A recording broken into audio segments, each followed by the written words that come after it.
All right, good morning and welcome to Mullin It Over here on Friday. What is this, June 10th? June 10th here on Heart of Ohio Sports. Thanks for tuning in, Nate Mullins, and we have Zach Baker joining us in studio, as well as Greg Kinn keeping us live and on the air in the studio booth. But thanks for tuning in here on Mullin It Over. Once again, Zach Baker joining us in studio. Thanks for coming on, Zach. Hey, thanks for having me. Absolutely. So, man, we were there yesterday. Now, you weren't there, right? Right. You were not there for that game. But, I mean, you've been following this Calvert team just like we have all season long. You know, as they came into the postseason, you know, they're one of the few teams that made it to this point. Actually, I think they're the only team that made it to this point that had a first-round matchup in a sectional semifinal.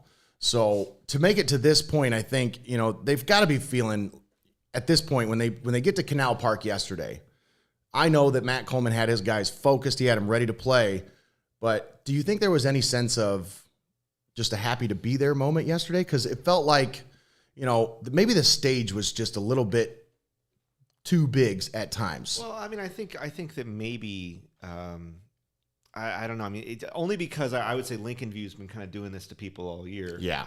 With their pitching, and their pitching has shut down a lot of good hitters. I don't know that it was a matter of.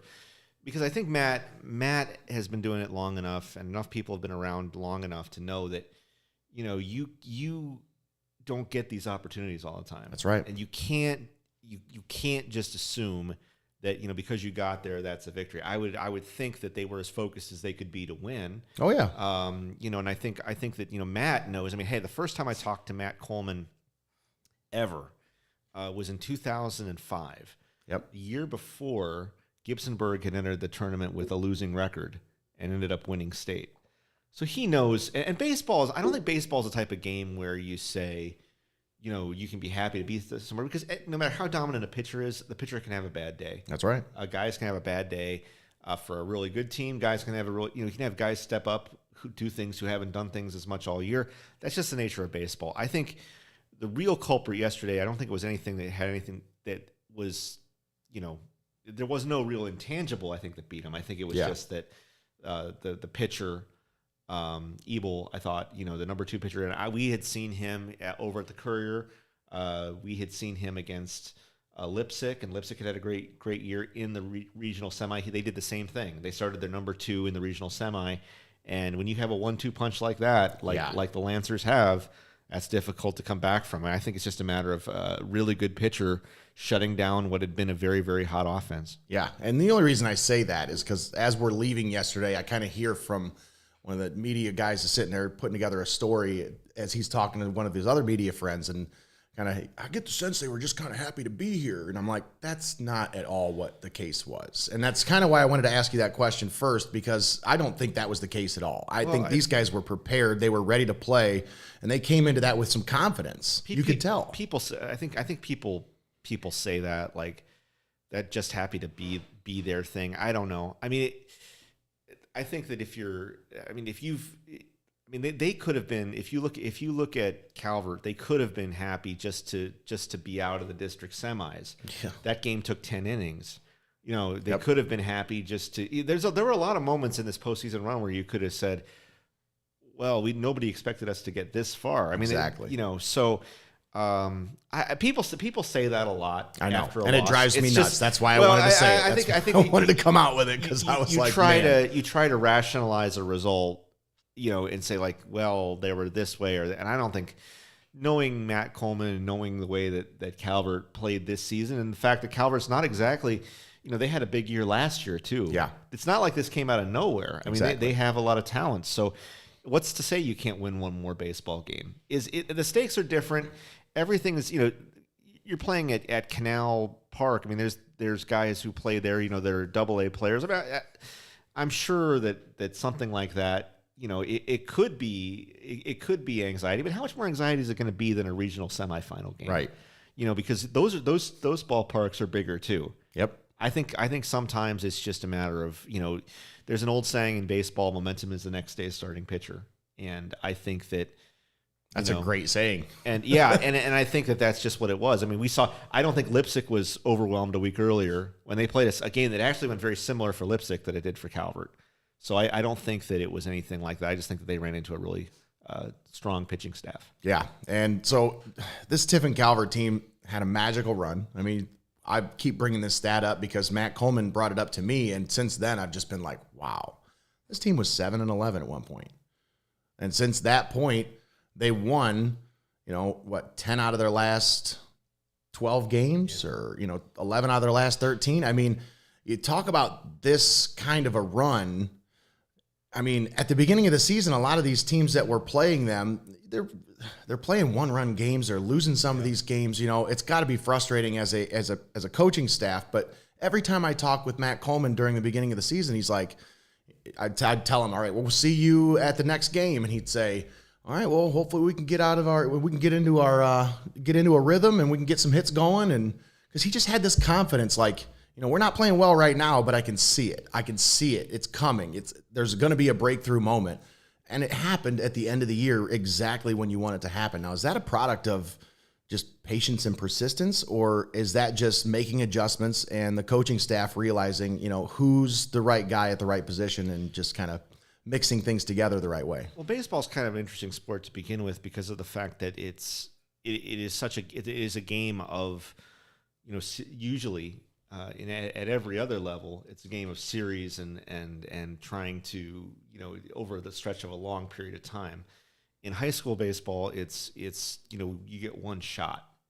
And I think what it is guys who, I would imagine that last year's postseason run really did help them in terms of knowing what to do and when to do it in the postseason. I think just the way that Calvert, when I look back to the district semi against Hopewell Loudon, they're up by a couple of runs. They give up a couple of runs late. They're the road team. Hopewell Loudon has the better record, but Calvert was able to withstand that and keep going. They didn't, get defeated by the fact that they lost a lead late. That's the product of a veteran team that knows what it's supposed to do. And I think having a lot of players like Mason Johnson, like Palm, like those guys, I mean, there's a lot of confidence that comes with what you've done, and if you've been there before. And again, overall talent as well.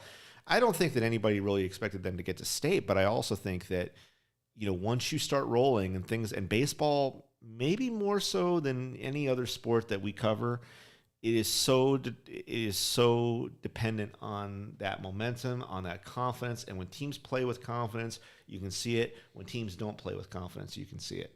When you had that little bit of a run there, you could see that Calvert began to look at itself maybe a little bit differently, maybe the sense of like, okay, we've got this now. And I mean, it wasn't easy to turn around and beat Norwalk St. Paul after, just beating Hopewell Loudon, but they did it. Yeah. And to go to Gates Mills, Ohio to play and, and that kind of thing. But everybody gets into that mode and it's just everybody doing their job. And I think that that's what they started to do. And teams go through it. I mean, Hopewell Loudon was on a run at the beginning of the year. And sometimes it's just timing. Yep. I mean, yeah, exactly. You wouldn't have wanted to play Hopewell Loudon in the beginning of the year. Well, you wouldn't want to play Calvert at the end. And just teams find a way to get into one of those runs where everything clicks for them. And I think for Calvert, it was just at the right time. Yeah, absolutely. Especially, you talk about that win over Hopewell and then the win over St. Paul and the way they just were able to make things happen when they needed it the most. I kept talking all year about Matt Coleman and the job that he did, but the rest of his coaching staff did a phenomenal job as well, just relating with the players, keeping them all, even keeled, keeping them all, the steady emotions, but as the season wore on, you see these kids start to, some of those bottom of the order kids, they really started to pick up their game. Guys like Dylan Stevens, guys like Reed Warnament, guys at the lower end of the lineup that, struggled at the beginning of the year. I think that's a big reason why they started to have the success they did towards the end is because these guys are seeing the ball better. And a lot of these guys are young. You talk about Max Paul, Garrett Spawn, Hunter Yakel. Those are going to be some big shoes to fill next year for those seniors that are leaving. But you still have Nick Palm. You've got Mason Johnson coming back. And now you've got a lot of these guys who are, Blake Coleman, Reed Warnament, Dylan Stevens, certain guys who are making progress as the season goes on. Now you've got those guys coming back next year. You've got a pretty solid core. What are your thoughts on that team next year, Zach? Well, I think again, you look at every year.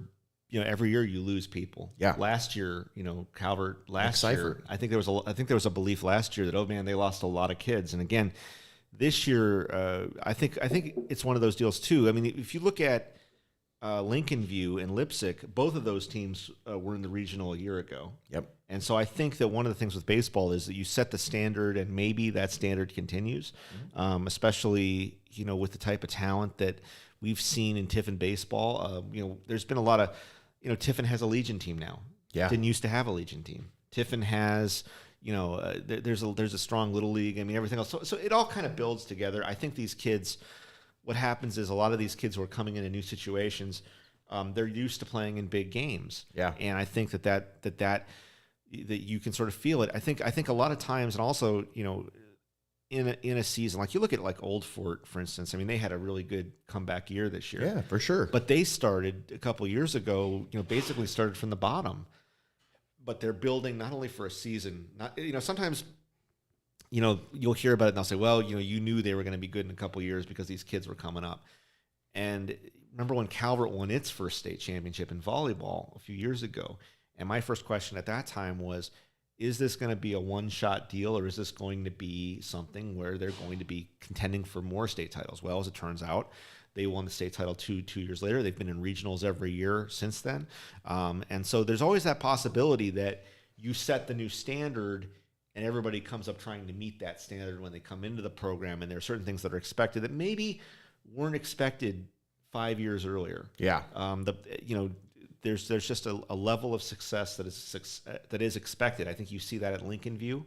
When they go for the state title, you're going to see that, and you're going to see that. Hopefully, for people here, they want to see that with Calvert in the coming years. And and again, it stretches across sports. John Otterbacher, what he's done with that basketball team, and these kids are now used to winning in different sports. Exactly. So it's there, and you expect to bring that level of commitment everything that you take part in, and you start to see the results of that now. Yeah, absolutely. You mentioned that little league and how, that's kind of helped to mold and shape these high school teams over the years.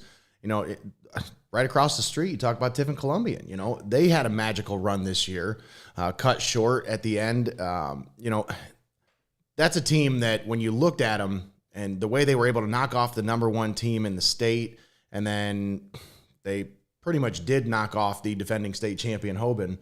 Now, with that team, they've got a lot of seniors that are moving on. Big name seniors, Carson Malott, Jaden Myers. You can go down that list. There's a lot of really talented players on that team that are going to be moving on. But that youth baseball system has been helping to churn out these big name players for Tiffin sports, whether it's Tiffin Calvert or Tiffin Columbian. When we had Kurt Malott on, we talked about that Big Sticks program and how much that's meant to this area. But you talked about Lori Rombach and the Black Swamp. That's another feeder program for these area volleyball teams as well. So just the youth culture in this area is alive and well. And I just wanted your thoughts on that, because, I mean, I was a part of the youth football culture for, 4 years. I still am as a board member now, but I see the impact that a lot of these people have on the youth and how that transitions to the next level. Just how important is it?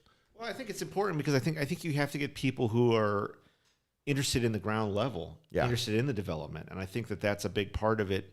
When you talk about Kurt Malott, I mean, Kurt Malott's a guy who has been coaching baseball, for years and years. He was the coach at Columbian for years and years. He was a baseball guy. Yep. That's a big part of who he is. And then when he wasn't, he was a big part of the Legion ball for a couple of years when he wasn't the coach at Columbian. Yep. So he's involved and he's very committed to the development of these kids. And there's a lot of people like that. And I think that, for a lot of people, it doesn't start in 8th grade. It starts before that. It starts with just learning how to do the fundamentals correctly and that kind of thing. But you have to have people who are patient and people who really like the development aspect, because they may not be coaching them in high school, but they're coaching them in when they're 13 years old, teaching them the fundamentals and getting them ready. Not only, it's not about just building players, it's about building character, building the ability to bounce back from adversity, that kind of thing. I think there's always, like, anytime that you cover sports over a period of time, it really does come down to having the right people in place to bring kids along so that they're ready. I think Black Swamp is a perfect example of that, not just for Calvert, but for the entire Northwest Ohio. Yep. There have been so many teams in our area over the last 15 years that have gone to state, whether it was Buckeye Central or the schools around the area that have had so much success, and we see that. And I think baseball, this was really interesting for me because having Calvert and Columbian be successful at the same time, that's a message that maybe the community is having the pull of community sports and the amount of dedication coming from those people bringing these kids along is at a high level to get both of those schools into the position that they were in at the same time. I mean, we hadn't, in my entire career, we hadn't really seen that type of success. Certainly we hadn't for Columbian, but again, it's something that happens over a period of time. It doesn't happen just one year. I mean, every once in a while you get a year where everything falls into place, but this feels like it's a little bit more long-term. Yes. And maybe we'll see more of that in the coming years. Well, I mean, back-to-back years, both teams in the regional finals. Yeah. So, I mean, I feel like both these teams are built for long-term success with the coaching that they have, coaching staff, and just the, like you said, the youth development, the development at the younger ages. I feel like this is something that's sustainable. This is something that's going to be for a long time. You'll see continued success with both of these programs. We came this close to having both Tiffin teams in the state semifinals. I mean, this close. Well, and for team sports, that just doesn't happen. No, it's not something that we've seen. I think. I mean, you think about it. We were covering the Calvert versus Hillsdale game. Both teams tied up going into the bottom of the 7th. Mm-hmm. Then we are watching Matt and I on Twitter, and he says teams are tied at 4 heading into the bottom of the 7th. So both teams in the exact same scenario heading into the bottom with a chance to win. Calvert comes away with a win. Now, I haven't got a chance to talk to you about this Columbian game and the whole environment and everything that happened after that. So obviously heartbreaking end for the Tornadoes to the season. We won't talk about the call or any of that stuff. We just talk about just how frustrating it has to be for that team, knowing that, after they beat the number 1 team, you got to be feeling like you're one of the favorites to win it all. That was the conversation that I had with a lot of different people. Like, okay, they could possibly win this whole thing, but the frustrating loss, the frustrating way to end the season. How do you think that plays into next year? How do you think they are able to put this? Do you think they are able to put this behind them and just focus on next year after this? Well, I think you have to. I think that circumstances aside, I think that any time that it ends, I was out at. I was out at the district finals for softball, and I saw how hard Liberty Benton took it when they lost to Van Buren. Conversely, I saw it a couple days later, about a week later, when Van Buren, was at the regional final, and I saw how they take it. I mean, I think that no matter how it ends, you always feel really kind of like down, because this was a little dramatic in the terms of how it was described to me, because I wasn't there, I didn't see it, but obviously I saw what people wrote, what people said, and all that stuff. It's more dramatic, but in any situation, you can go back and say, well, if we had just gotten this to happen at this point, if this happened at this point, if this had occurred, and that happens at every level of sport.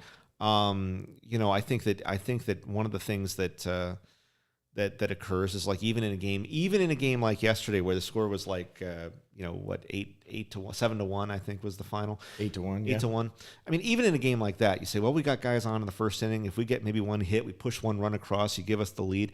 I mean, the thing about Columbian is, I'm sure that Columbian, when they played Defiance, I'm sure Defiance was thinking the same thing.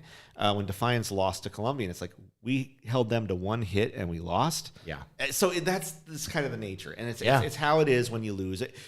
Dusty Baker, I think, is one of the greatest managers of the modern era, and he said the one thing about sports is you always remember the ones you don't get. That's right. You don't remember the breaks I'm not even saying the breaks, but the situations that happen, the close ones that you do sneak out. You kind of take after time passes, you kind of take those. You're like, well, we won that game, but that game against Defiance, that could have gone either way too. Yeah. So that's just the nature of sports. I think one of the things about coming back from a tough loss is, again, it comes down to taking that experience and learning from it. The ones who are returning. Yeah. And you see it at the state track meet. I mean, Sharon Jones didn't win 3 state titles a year ago, but he did take the experiences that he had and took them forward. And, look at what he was able to do. The Calvert 4x2 team. These are people that were ready. These are athletes who had dealt with, you wouldn't say failure, but certainly adversity. Right. Not ending the season on the top of the podium. Well, they took those lessons and they took it took it to another level. That's what it's about. I mean, again, anytime that you don't, I remember one time, one of the first conversations I had with Matt Palm in 2007, and he said, there's only one team that goes home happy at the end of the year. That's right. And that's for college baseball. And you think, and I thought at the time, I'm like, well, that's not true. I mean, you've got to be happy just to get to certain places if you're one of the top 4. Well, 3 years later, Heidelberg is at the World Series, and Heidelberg does lose in the World Series, and they are one of the top 2 or 3 teams in the country in Division III. And everybody still felt really, really bad at the end of the year because you put so much into it, and I think that's what it is. And as a kid, as a 17-year-old kid, you don't always know that how special those moments are. That they don't happen all the time. We're old enough, and we cover games that we know how rare this is. Yeah. Kids, when you're 17, 18, maybe it doesn't hit you till later how special those things are, but. They're great moments, but they're also teachable moments, especially when you don't win. I'll give you an example. Kevon Bailey, a kid from Macomb who I covered, he was on track to win the state championship in the long jump. And right before he went on, it got to the point where he was the final jumper, and suddenly the guy before him, right before his final jump, jumped further than he did. And he had one chance at that point, and he said it got to him, and he could. But afterward, he stood up and he talked to me, and he was very, very reflective, and he said, that I just wasn't ready for it, but you learn from these situations, you move forward, and it's like he learned. He really came across wonderfully afterward, and I thought to myself, this is what sports is about. Yeah, it's about those moments. I mean, he took that moment and handled it with about as much class as anyone could. And he's a senior. He's not going to get another chance in high school to win a state championship. But he stood on the podium, he smiled, and he gave me a very thoughtful interview afterwards. You don't always learn those lessons by winning. People think that you do, and I'm not trying to take away from that. But a lot of times the adversity is what you learn from. And how you handle that adversity. For the kids who come back, they can take that adversity and they know we got another year. But there are things that'll happen that you can't always figure out. Somebody's going to get hot. Somebody's on the other team's going to get hot. It may feel like a team of destiny. It may feel like a season of destiny for someone else. That's right. All you can do is do the best that you can and give everything you can, and those are where those lessons come in. Yeah. So I think Columbian, as bitter as that loss was, they had a really great season, and I think that the kids that maybe weren't starters this year, they can learn from that run, and maybe they can take it another step in coming seasons. I certainly think that they have the coaching staff and the support system in place to make that happen. Oh, for sure. Absolutely. I had 3 players on last Monday talking about it and just how, I really don't feel like they appreciate the season that they had because of the way that it ended. Like you said, Zach, that's really hard for a player when that season ends in that fashion, and what you felt like might have been your season of destiny, season of dreams, whatever you want to call it, to have it end that way, you could tell the tone in their voice. They just felt like they had let people down. But in reality, I mean, you allowed these people to go on this magical run with you, Yeah. You allowed these fans to be a part of something that they had never been a part of before. So, and I think it's only natural that you replay the game in your head. Yeah. And I think that's just something that you do. But as time goes on, you appreciate it. I think with and then again, that time is the big thing. Yeah. And I think that's one of those deals, because I'm sure Calvert kids today, and I said I don't know that it stings a little more when you lose the way that Columbian did. Maybe it didn't sting quite as much for Calvert because, in the moment, because it's not. But I assume I assume it probably still did. You're probably still going to say, well, if this hadn't happened and that hadn't happened, you still can do that, because you can do that in any game. Oh, and for sure. Baseball is a game of inches, even in the games that are, blowouts. There can be things that happen. So For sure. I think that it's a time thing, but I think that they should be really happy with what they did because again, they beat. I don't think a lot of us. I know I didn't give them much of a chance against Defiance because Defiance's pitcher was so good. He had blown everybody away, and they still found a way to win with a hit. If you want to go back, if you want to remember the frustrating loss, well, you got to remember the win that got you there. And I hope that they remember that one and how much how they were able to show a lot of people what they expected themselves and what's going to be expected going forward. Yeah, and I mean, hats off to both teams. Great runs for both teams, and I want them to know that even though they might not feel like it ended the way they wanted, there's only one team that gets to feel that feeling at the end of the year. In all the years that I've been doing this, starting back when I got here in late 2004, I mean, I had never covered a state baseball game. Never. Like this does. Not only has this not happened for Calvert and Columbian, this hasn't happened for anybody in this area. And that was the thing about this year that was so amazing when you look back on it. Whether we're talking about state track and Sharon Jones and Calvert and the Calvert 4x2 and Mohawk pole vaulter. I mean, like state championships, that's not common. And then you look at Cary winning the football championship. I hadn't been to a state football game in years and years and years. This is not something that happens very often. This was a very, very, very special year for sports in Northwest Ohio. I mean, like I felt that way in the Findlay area with Liberty Benton, and of course we covered Cary as well. And then you get to see some of the state championships that have taken place at in the different sports and track. This was a very good year, and I think after the last couple of years that we had, I think people around here and everywhere needed it. You needed those sorts of things, and I think the kids really came up big, and a lot of people got to go along for the ride.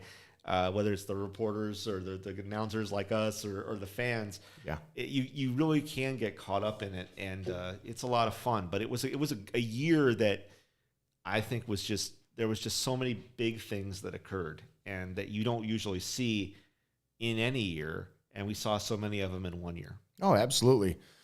We were spoiled this year as announcers for our first foray into live sports coverage with video. This was probably the best case scenario that we could have dove into with the basketball playoffs, the way they ended up, and then baseball season, our first season covering baseball. I don't think we could have asked for a better result in the season. A lot of good games along the way too that were exciting. So thank you to all the teams in the area that helped contribute to our broadcasts over the last couple of months. As we get ready for football season now, Zach, let's take a look away from the local scene, and I know you and I are both Browns fans, so I do want to talk about this. Okay. This whole Deshaun Watson thing has become a lot more of a nightmare scenario than I envisioned it being at the beginning of this whole thing. When they made this trade, obviously there's excitement there. As a Browns fan, I'm excited because we get a new quarterback. But now all these new allegations and new civil lawsuits coming forward, and we find out about the New York Times article over the weekend. And Zach, I just want to know your thoughts on this, because as a Browns fan, I feel dirty, and I guess winning cures everything. So if they go out there and they win a championship in the next 2 years, we'll all look back on this and laugh. But at the same time, my moral side of me is kind of, I don't know. I'm not in agreement with this whole thing. Well, I didn't want them to go out and get Deshaun Watson because because I knew that I was going to be troubled by the allegations. Mm-hmm. It's amazing to me too that like 18 months ago, Deshaun Watson was thought of as like one of the top, not only one of the top quarterbacks, but one of the top people in sports. So it's amazing that there was this, these, I don't know if you can call it two sides or whatever, but I mean, I think that I also knew that once they made the trade, my fandom to the Browns was permanent. Yep. And I knew, so I was mad because I knew that I was still going to root for the Browns. I wasn't happy that they went out and got this guy because I knew that I was going to feel like you feel. Yeah. Kind of dirty, and that's just how it is as a Browns fan, and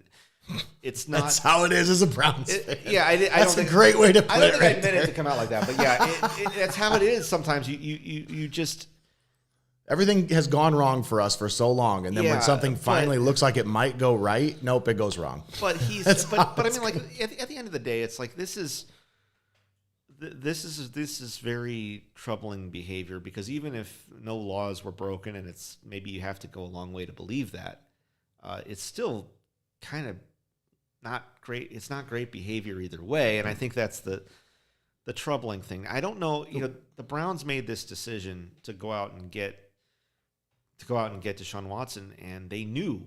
So I don't feel had to have. When people say like, "Oh, I don't," the Browns, they didn't know this. It's like got into. It's like, well, they didn't know this much. It's like you had to at least consider the fact that this could get much worse. Yeah, and I think that we're gonna have. I mean, it's so hard to say we have to see it play out, but we really do. There's 24 lawsuits, and then it becomes a numbers game where it's like. That's the thing now. Can they all be lying?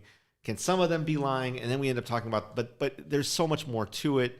There is a lot to it that really, honestly, on the surface you don't see, but then when you dig deeper, it's like, well, okay. So I think the NFL should want this wrapped up as soon as possible, because for their sake, I don't think, and Zach, hear me out, I may be completely off base by saying this, but I don't think this is the only case of this happening in the NFL. You can't tell me that out of over 1,000 players in the NFL, he's the only one doing this. And the fact that the Texans helped to facilitate this whole thing just makes me believe that this was status quo for the most part for some teams, and that they had knowledge of this being a thing, and they were like, okay, this is what we'll do to help facilitate your requests. Well, and it's kind of, to me, I don't know. And no team wants their quarterback. No team wants their quarterback to have this happen, because it reflects on the team as well. So they're going to try to. You'd think that they would try to protect their. I mean, he's their best player. He was their best player. Yeah. Now he's the Browns' best player. I think what this comes down to is, what are we looking at? And until they announce a suspension, the Browns are kind of in limbo. I mean, and this is and they knew this. Yep. This could be, before this weekend, I thought we could be looking at about an 8-game suspension for Deshaun Watson. I think after this weekend, I'm starting to think, well, maybe we could be looking at a full season. Those are the sorts of things that you think about, because we're not getting any information. So, and you're not getting anything from the NFL as far as how they feel. We don't really know what they're going to do, and I think that. And it's so hard, because you want to talk, because as football fans, we want to talk about football and the potential of a new quarterback or whatever. Right now, you can't separate the two. You can't. They are married. What his off the field behavior is directly related to how much he's going to play this year and what the Browns' season is going to be like. Yeah. So it's just a very, very difficult situation. But again, I will say this: I knew when they traded him that I was going to stick. I was going to stay with the Browns no matter what. I saw my fandom is not going to change. When they traded him, there were people that were saying that they were going to stop being Browns fans, and that's just good for them. That's not something I can do. It's not on the table. Do I feel great about that all the time? No, but that's just how it is. The Browns are kind of. I mean, I grew up with them. They're a part of who I am. I can't separate it from. I can't separate myself from being a fan. So. That was going to happen no matter what, and I was disappointed that I was going to have to cheer a guy like this, in the same way that I was disappointed a few years ago when they signed Kareem Hunt. I was very like, I don't know, I love Myles Garrett, but when he went after Mason Rudolph with the helmet, you went through that moment where it's like, oh, man, he could have done some real damage, so. And heck, there are all kinds of players throughout the Browns' history and throughout most teams' history that are revered, who have success, but have issues off the field that that really give you pause. And I think this Watson thing, the question is, everybody wants to compare the Trevor Bauer situation and say, well, he could get 2 years suspension. I'm like, yeah, but he didn't break a chick's jaw. He didn't end up like with physical battery evidence. And there are issues with that suspension too, that because you get into this whole thing. I don't know. It gets to the point too about leagues handing out their own brand of justice versus, and that's, I don't think you can compare the two. Legal. Yeah. And I don't think that the National Football League will be influenced by what Major League Baseball does, especially since I think there's a good chance that Bauer can probably appeal that, and I think that there should be, he certainly deserves his day to plead his case in this. Absolutely. Especially since the suspension runs through when his contract runs out. I mean, it's like you kind of go, wait a second here. And it doesn't mean that you're condoning the behavior. It just means everybody deserves their chance to give their side. And with Deshaun Watson, I mean, it's going to be rough. I mean, there's going to be rough times ahead here, and the Browns had to know that when they went in. Now, the people can be as hard on the Browns as they want, but you got to remember they weren't the only team pursuing this guy. That's right. And really, the sin wasn't trading for him. The sin was pursuing him at all. Yeah. You knew there was trouble here, but you still went after him. And I think that everybody who went after him has questions they have to answer. And I can't help but think that a lot of this was, Deshaun basically had his choice. He could have gone where he wanted to go. Up until the last moment, we didn't think he even wanted to come to Cleveland. Yeah. And then the Browns gave him the huge contract. But, didn't the Falcons were like bringing him in and showing him pictures of when he was a kid, wearing the Falcons jersey. I mean, like, this was not I don't know how much of a factor his off the field behavior played into how teams pursued him, because he is one of the top, when he's healthy and when he's playing well, he's one of the top 5 quarterbacks in the league. And there's no doubt about that. There aren't that many quarterbacks who can make that kind of an influence on the game. And I mean, the Browns made a decision, I think well before the end of last season, that they were going to go in a new direction for quarterback. Well, there aren't that many quarterbacks out there. Yeah. And there weren't that many in the draft that were going to change things. We're going to have to wait and see how this plays out. But, I mean, it wouldn't shock me if we're looking at a full season suspension for Watson and we're looking at 2023 for when he gets to debut. What's the climate going to be like when that happens? I don't know. If it's 8 games this year, that certainly improves the Browns' expectations. But it's going to be a storm. It really is. And it's not. And I wish I could be a little bit more, confident in talking about it. But there isn't really precedent for something like this. No. And so it's hard to say, like, well, he'll get 8 games, he'll get 12 games. We don't really know. And we're still kind of waiting, and it's going to have a huge impact on what the Browns season is, which is, it's tough to talk about the Browns when you're talking about women who may have been abused by someone. Yeah. And it's tough to talk about football in that context. And, but that is the reality. And the Browns made that deal knowing that was going to be the case. So, just got to wait and see what happens. It's a waiting game at this point.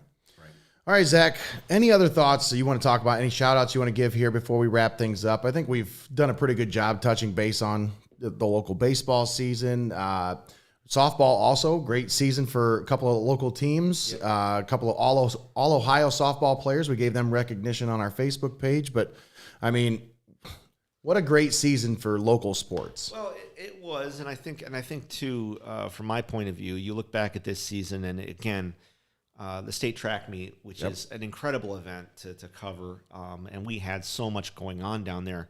I still can't get over what Sharon Jones was able to do in running the 100 and then winning the 100, not really having a chance to celebrate, having to run right over for the 4x2. I've never seen a guy do that and then come back and win 2 more races. It was unbelievable. It was an absolutely incredible performance. Calvert's 4x2 team. Girls team, state champion. I mean, that alone had kids from Columbus Grove and Riverdale, and so like there are 3 teams that I've covered that are on the podium. Again, we're not used to that, and it was just some tremendous stuff over toward Findlay. Kevon Bailey, I still can't get over how classy he was, and I think there was a message there that. You forget sometimes that you look at things and people say, oh, it's so great to win. It is. But sometimes, you learn lessons by not winning. And That's right. I think that's the other thing that people forget. In a culture that is so much about winning, sometimes you learn things not only about lessons that athletes learn, but you learn about people.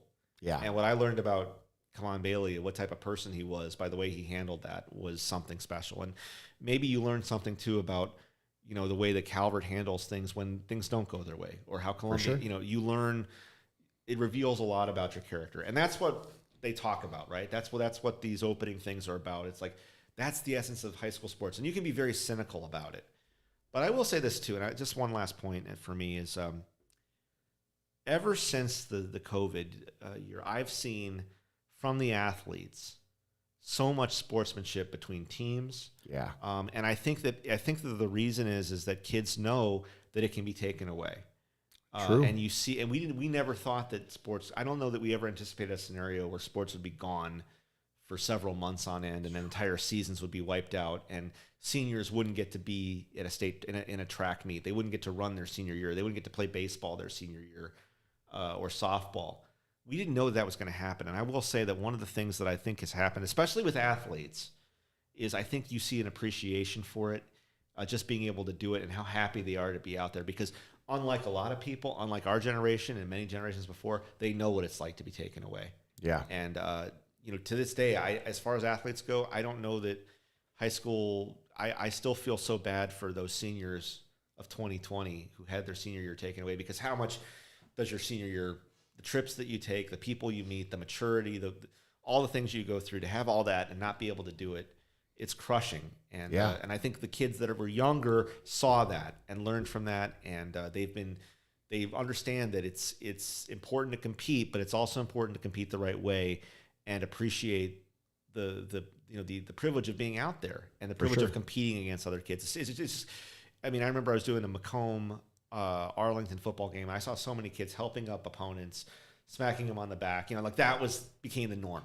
And maybe it was happening before and I didn't notice it, but the last 2 years I have noticed it a lot, and that makes me feel really good to be in this profession, being able to cover that.